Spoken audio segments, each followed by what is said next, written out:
Vamos abrir os nossos trabalhos do dia 23 de março de 2022, com a nossa prece habitual da loja exotérica cebedista do Trevo Sagrado.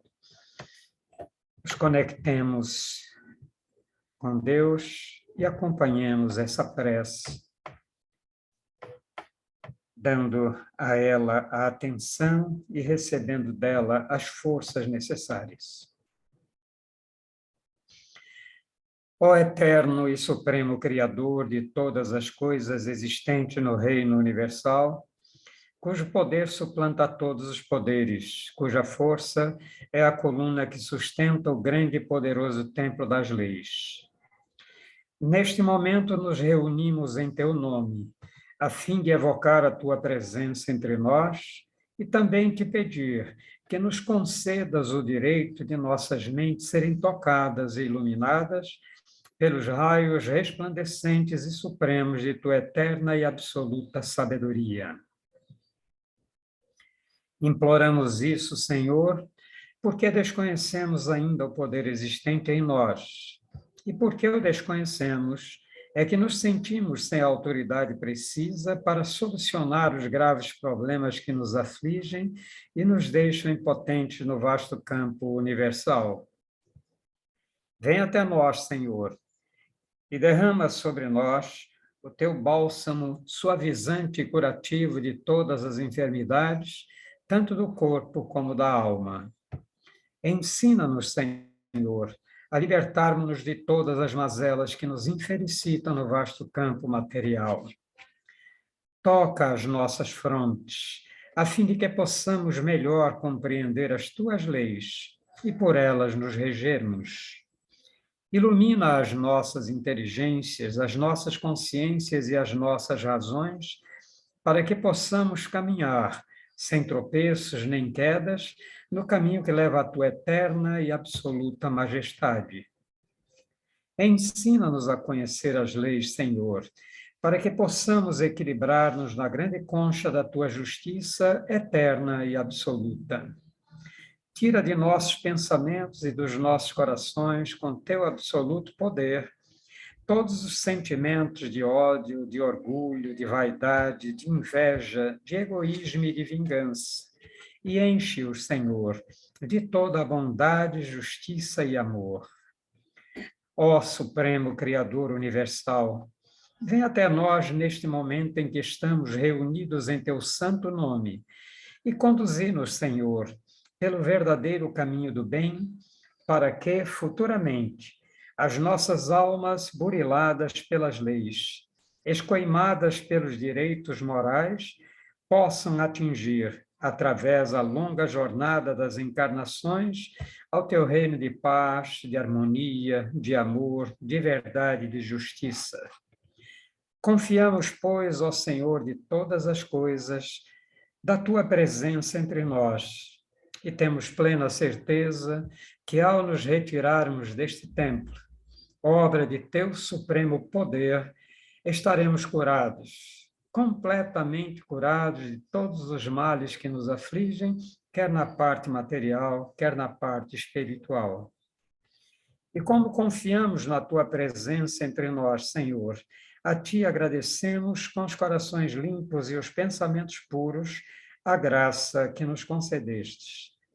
Pedimos, pois, mais uma vez a ti, ó Senhor, que nos conduzas ao teu soberano reino de sabedoria, de força e de amor, onde impera a sublime e eterna perfeição. Que assim seja, meus irmãos. E assim, em nome do grande arquiteto do universo, Deus Todo-Poderoso, estão abertos os trabalhos virtuais da loja exotérica cebedista, o Trevo Sagrado, subordinado ao culto secreto da Ordem Maçônica do Grande Círculo Branco, invocando neste momento a presença de nosso venerando Mestre Shebna, de toda a hierarquia espiritual que dirige o Círculo Branco e o Trevo Sagrado, e também a diretoria espiritual e astral do Trevo Sagrado, para, em conexão com a parte material, conduzir os nossos trabalhos desta noite.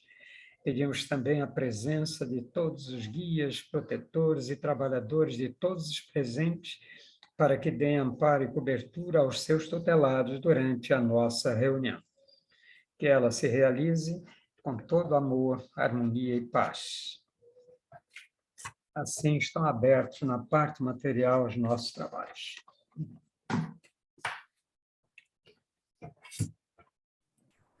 Muito bem, passo agora a palavra para nosso irmão Jailson Bispo, Santana Bispo, que vai analisar para nós hoje a mensagem número 41 do livro Verdades que te foram ocultadas, com a leitura da sua secretária, ou da nossa grande secretária do Trevo Sagrado, Jussara, e depois a análise de Jailson.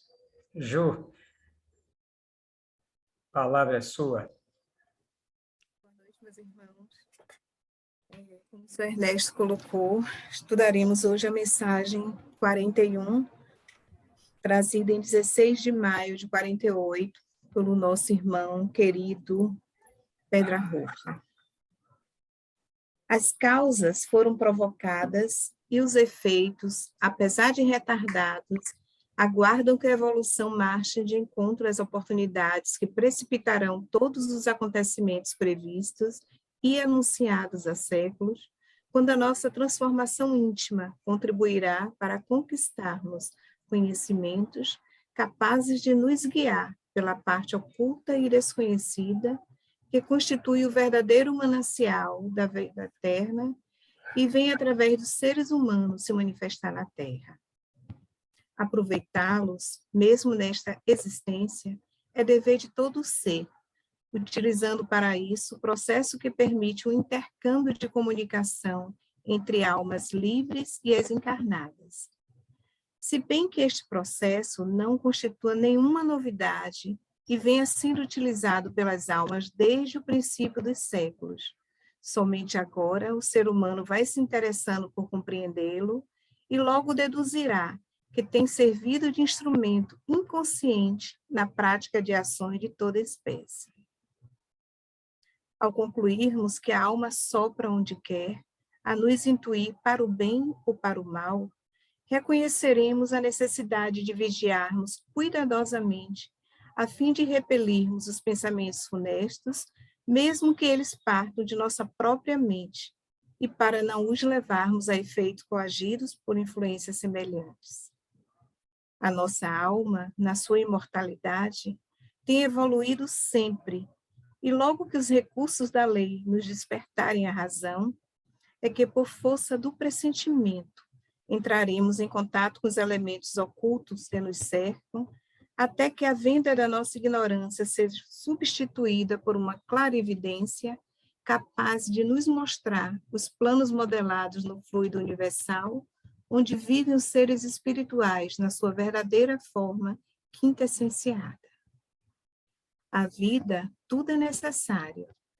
Na matéria é onde a alma medíocre evolui com mais facilidade, quer estimulada pelo duplo esforço intelectual empregado para a percepção, quer interessado na luta obrigatória e comum, onde nas suas ocupações encontra os meios para satisfazer as suas necessidades físicas. Ao sábio, cumpre o dever de ensinar, e ao ignorante, o de aprender. Ao espírito, cumpre o dever de intuir ou inspirar, e ao ser humano, o de se preparar para distinguir e receber a luz do Evangelho eterno, a fim de que os seus passos possam ser dirigidos para a felicidade. Na Constituição Universal, o legislativo está na perfectibilidade e o executivo na imutabilidade. Se, no interesse do conforto físico, formos procurá-lo no conhecimento das leis que regem a matéria, logo que a nossa consciência desiludida se liberte, nos convenceremos de que o conforto espiritual também só pode ser conquistado pelo conhecimento das leis morais que regem e equilibram a satisfação da alma. O ser humano é quem dirige o seu mundo íntimo e, se mal legisla, pior executa e sofre. A justiça divina está constituída na imutabilidade da lei, que a nenhum distingue, e recompensa com efeito semelhante e relativo à causa. É isso, meus irmãos. Passar a palavra para Jailson. Obrigado, João. Irmãos, boa noite a todos. Grato mais uma vez, irmão presidente. É sempre assim um prazer e uma oportunidade a gente falar um pouco, né, sobre as mensagens que foram transmitidas pelo nosso querido irmão Pedra Rocha. Essa mensagem agora em maio, ela está completando 74 anos que ela foi psicografada. E no seu início, o nosso querido irmão nos traz que as causas foram provocadas e os efeitos, apesar de retardados, aguardam que a evolução marche de encontro às oportunidades. E ele se refere que essas oportunidades vão precipitar todos os acontecimentos. E aí a gente começa a meditar um pouco sobre essa questão, por que esses efeitos são retardados. Primeiro, a gente entende, no trabalho que é desenvolvido através do trevo sagrado, que toda causa existe, para essa causa que foi criada, um efeito correspondente. Ou seja, se você, como agricultor, você plantar milho, o produto que você vai colher vai ser milho, não pode ser feijão, tá certo? Então, é isso que a espiritualidade se refere quando nós criamos uma causa, obrigatoriamente, por lei, a gente assume o compromisso espiritual de passar pelo efeito correspondente. É aquilo que o nosso irmão Isaac Newton colocava, né? Que para toda ação existe uma reação semelhante. Então, se você plantar o bem, por lei, você vai ter o benefício do que foi plantado. Então, o que o nosso irmão Pedra Rocha nos coloca com relação à questão dos efeitos é que a gente, apesar de ter um livre-arbítrio, apesar de ter um futuro, esse futuro vai ser o reflexo do que nós estamos fazendo hoje no presente. Como o presente é um reflexo de todas as causas que foram criadas lá no passado, ou na existência atual, ou em outras existências. E aí a espiritualidade, quando coloca que esses efeitos, apesar de retardados, né, eles estão aguardando o momento que a evolução possa precipitar esses conhecimentos, é porque, mesmo a gente criando causas, a necessidade de passar pelo efeito não é como uma forma de sofrimento, muito pelo contrário, é como uma forma de crescimento, é como uma forma de aprendizado.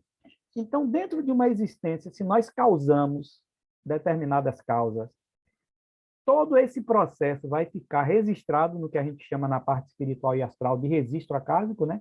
Que é onde ficam registradas todas as nossas necessidades, todos os nossos processos reencarnatórios, e quando surgir a oportunidade da gente reencarnar, aí a espiritualidade vai criar essa condição de acordo, primeiro, com a nossa possibilidade de passar por esse aprendizado, aquilo que se fala no plano físico, que Deus dá o frio de acordo com o cobertor.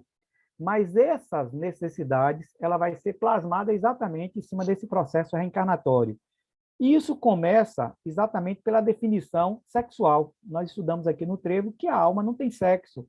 O sexo é uma condição reencarnatória. Então, se dentro do seu processo de aprendizado, dentro do seu processo de crescimento, você tem mais possibilidade de crescer em um corpo masculino, então você reencarna como homem, da mesma forma que poderia ser no feminino. Então, para a alma em si, não existe o sexo. O sexo é definido apenas no momento que a gente vai reencarnar. Como a condição intelectual, a condição financeira, o ambiente, a família que a gente vai renascer, que a gente vai reencarnar, tudo é feito baseado em cima dessa nossa necessidade. Então, dentro do processo do que a espiritualidade faz essa programação do nosso processo reencarnatório, vai trazer essas necessidades de passar pelos efeitos das causas que nós criamos. Da mesma forma que nós estamos nos referindo a um processo individual, esse processo ocorre também no coletivo.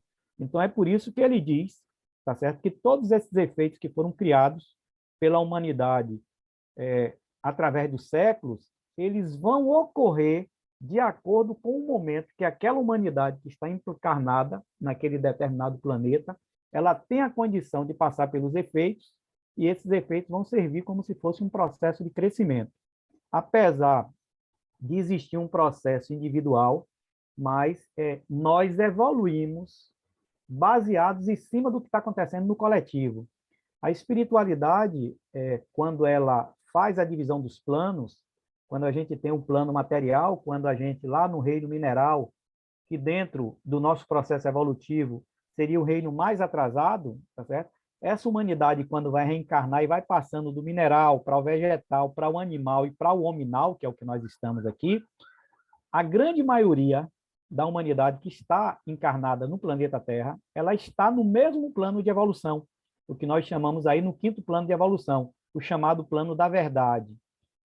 Efetivamente, nem todo mundo está na mesma condição. Por quê? Porque nós estudamos aqui no Trevo Sagrado que cada plano desse, ou cada subplano desse, tem um tempo pré-determinado pela natureza de 7 milhões de anos. Então, existem alguns que já estão quase no processo, finalizando esse seu processo evolutivo, como existem outros que estão no início, outros que estão no meio.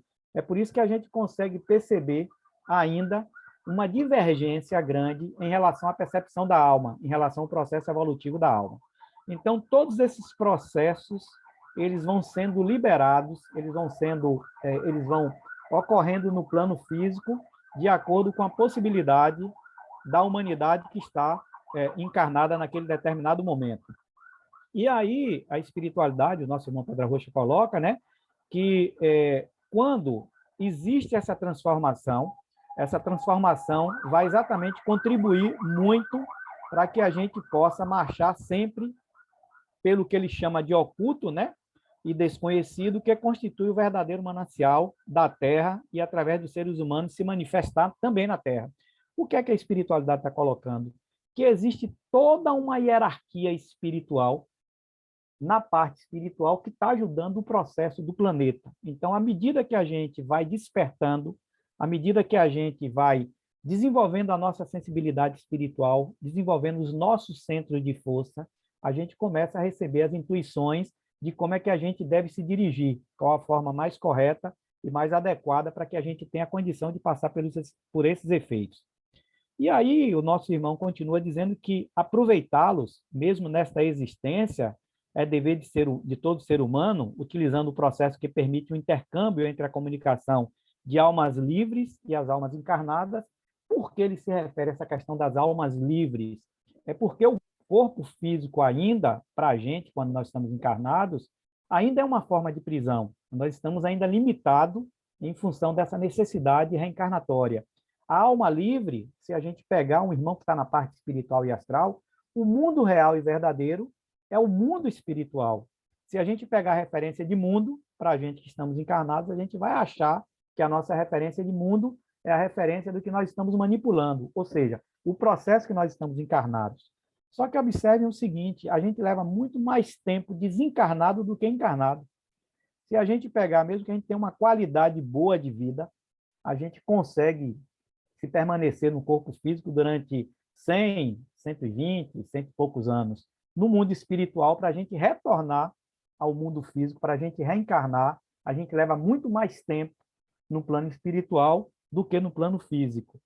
E uma outra questão que ele também coloca, que essa orientação espiritual muitas vezes serve de um instrumento inconsciente. Quando ele se refere à questão do inconsciente, é que nós temos registrados todo esse conhecimento espiritual através dos nossos processos reencarnatórios. A espiritualidade do Círculo Branco coloca, né, que o sentimento é o fruto das experiências que nós adquirimos através das nossas sucessivas encarnações. E a espiritualidade coloca uma coisa interessante quando ela se refere a isso, dizendo que a gente já tem todo esse conhecimento de uma forma latente. Ele diz que esses conhecimentos que estão latentes estão apenas aguardando o momento que surjam diante de verdades que se combinem e lhe permitam a expansão. Então, é como se fosse um HD de um computador, as informações estão registradas nesse HD, o que a gente precisa é apenas acessar. E quanto mais a gente se espiritualizar, quanto mais a gente desenvolver a nossa percepção espiritual, desenvolver os nossos centros de força, nós teremos uma capacidade maior de acessar esses conhecimentos. Porque, observe, nós, mesmo encarnados, nós somos almas. E nós somos do mundo espiritual, do mundo astral. Quem é do plano físico é o corpo físico, que é utilizado como um instrumento de evolução. Então, dentro desse processo, quando a gente precisa reencarnar, que a gente se liga ao corpo físico, todas essas informações estão trazidas no campo espiritual da alma, estão registradas no nosso processo espiritual.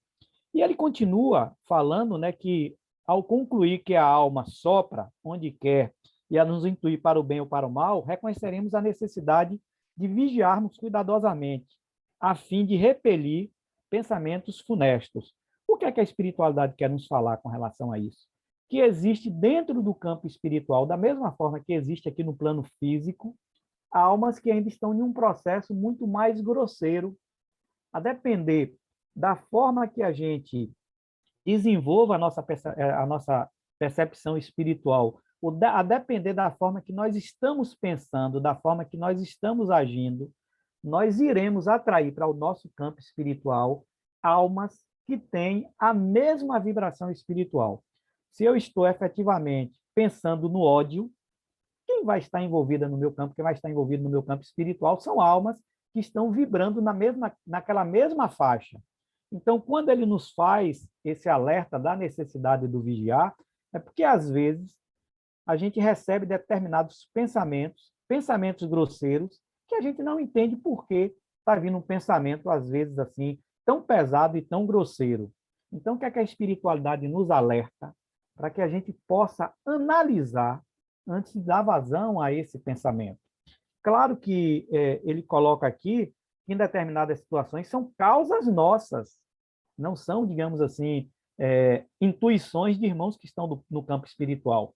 Mas se esse sentimento ainda está muito presente na gente, a gente precisa exatamente procurar meditar, entender por que nós estamos presos a essa determinada situação, para que a gente possa corrigir, para que a gente possa melhorar a qualidade dessa vibração.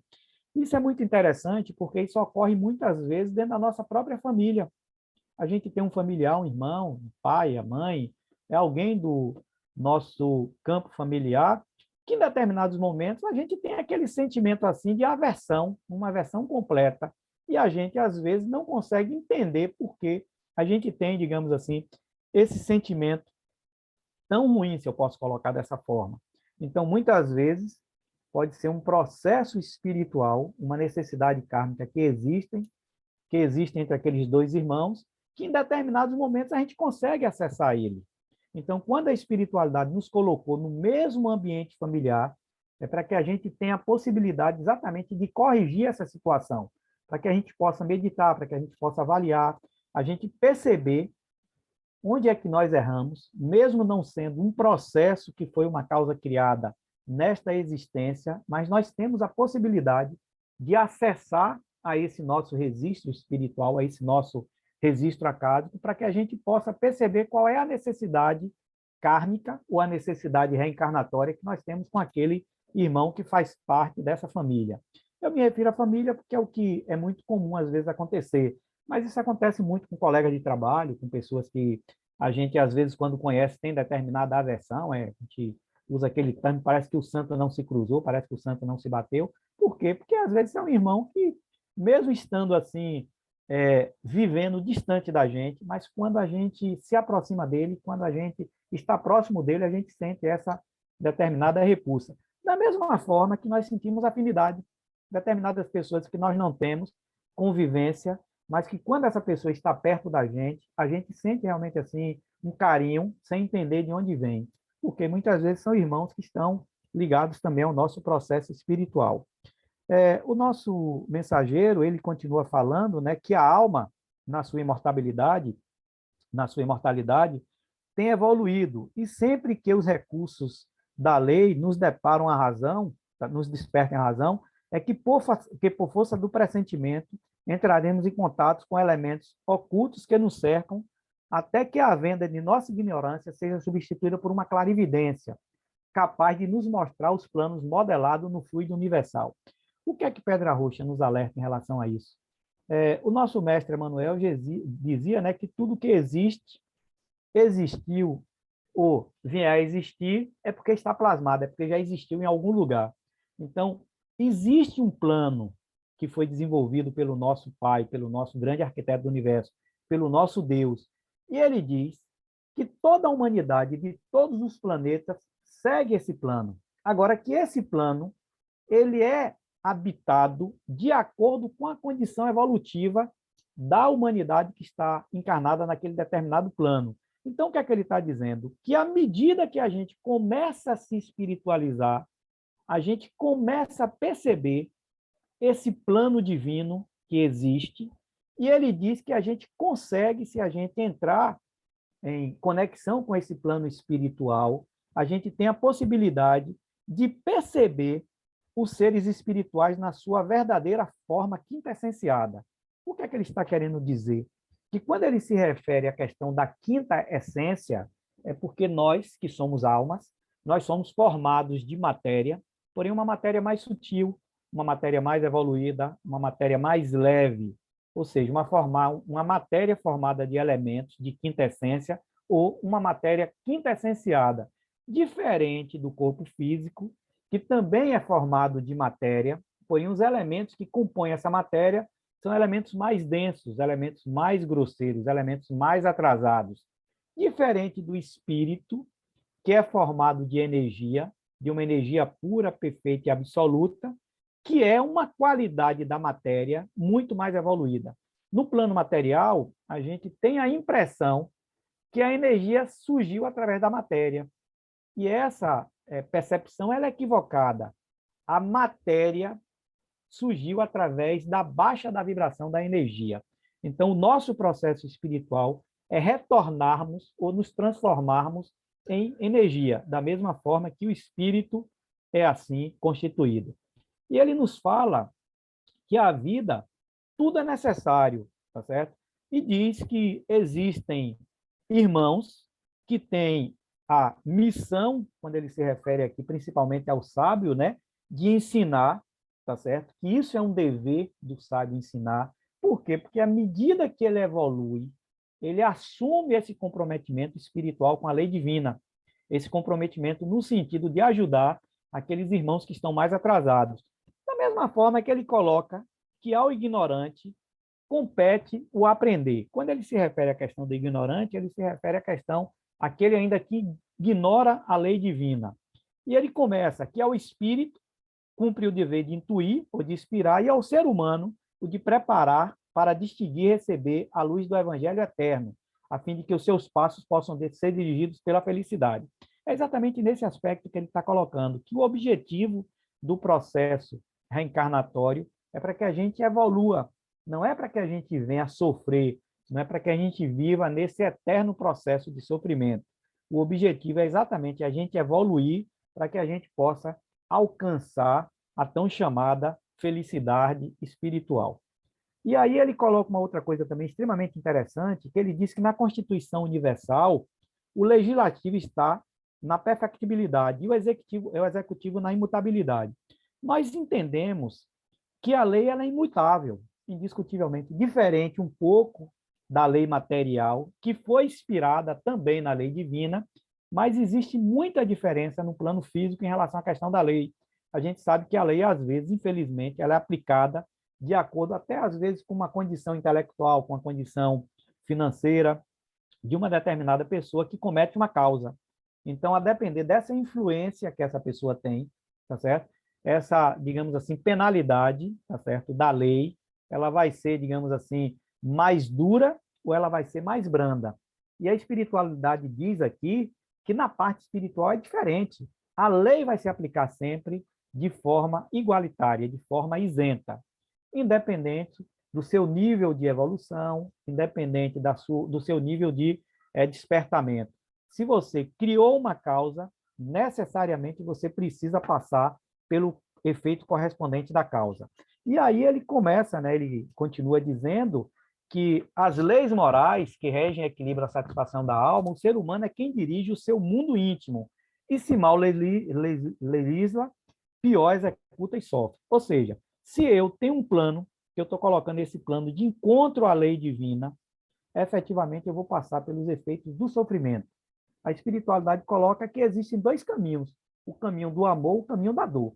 Se a gente despertar para evoluir através do caminho do amor, a gente consegue viver de uma forma mais tranquila, de uma forma mais equilibrada. Se a gente está sempre sendo, digamos assim, obrigado pela lei divina a passar pelos efeitos das causas que nós cometemos, efetivamente, a gente precisa ter essa consciência. Por quê? Porque a dor vai servir como se fosse um refrigério divino. E no último parágrafo da mensagem, ele coloca que a justiça divina está constituída na imutabilidade da lei, que a nenhum distingue, recompensa com efeito semelhante e relativo à causa. É exatamente aquilo que eu estava colocando, que para toda causa existe um efeito correspondente. Ernesto, para mim aqui tem 20 minutos. Tem algum tempo ainda? Como é que está aí? Seu microfone.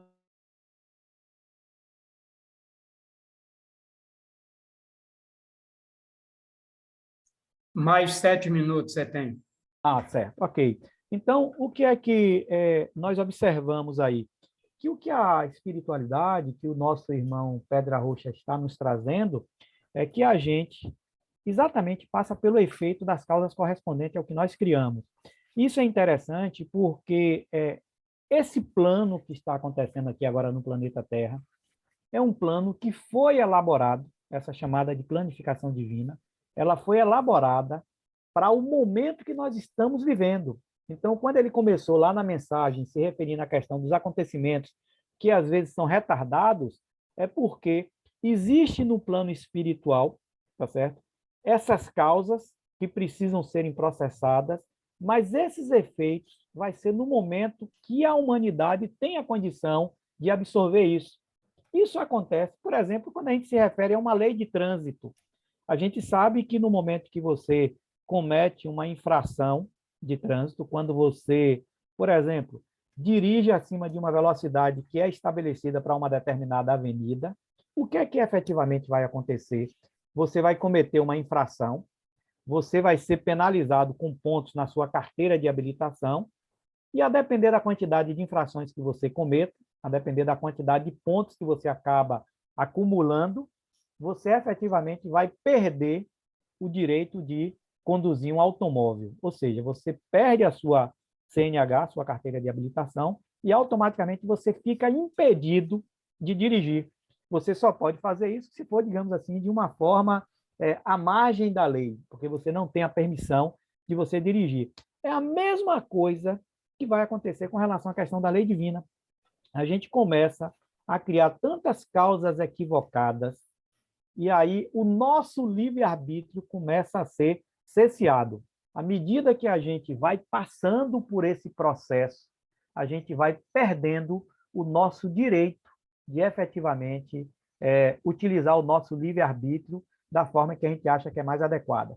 O nosso irmão Trifão, ele compartilhou aí o que nós chamamos de planificação divina, é o que nós estudamos aqui no Círculo Branco e no Trevo Sagrado. Então, observe o seguinte, meus irmãos, nós temos aí dois planos. Nós temos o plano espiritual, que a gente chama o plano da energia, o que nós chamamos de Loka, e nós temos o plano da matéria, tá certo? Ou o plano da natureza. Então, dentro desse processo que existe, quando nós temos um planeta que tem a condição de receber a vida, a espiritualidade emite para aquele determinado planeta uma vibração e sai encaminhado para esse planeta os espíritos. Esses espíritos constituem nós, que somos as almas, e essas almas, em conjunto com o espírito, constituem o corpo físico.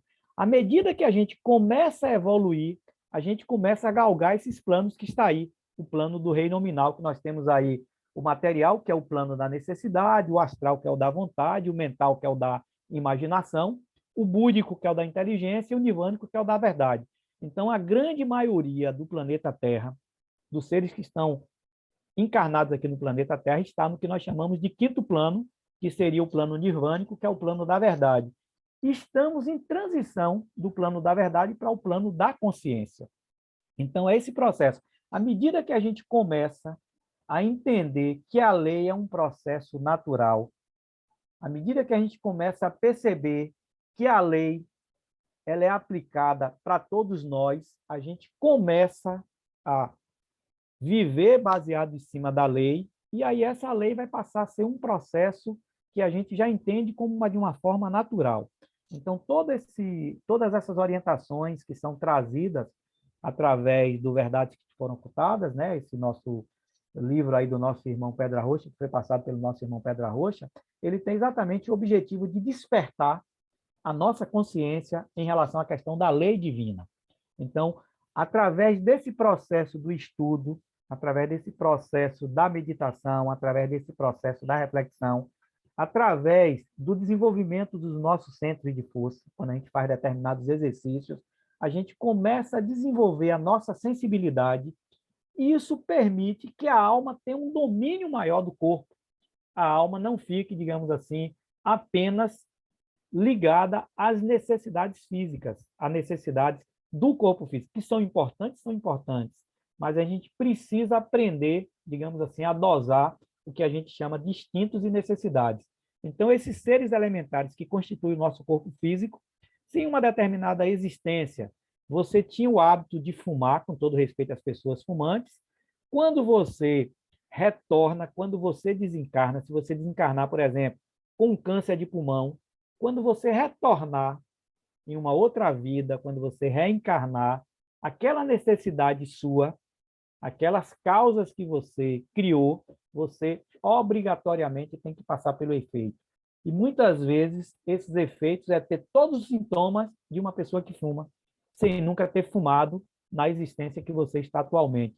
Só que observe o seguinte, os seus elementares, os seres elementares que constituem o teu corpo físico, vai te puxar para aquela determinada vibração.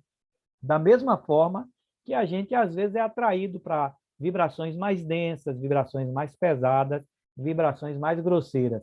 Então, compete à alma começar a reeducar esses seres elementares, reeducar esses vícios e transformar efetivamente esses vícios em nossas virtudes. Grato, irmão presidente, grato, meus irmãos, aí pela oportunidade mais uma vez aí de alguma forma, externar um pouco do sentimento, do que eu entendo em relação àquilo que o nosso irmão Pedra Rocha nos passou. Grato para você, viu, Trifon, aí por ter compartilhado aí.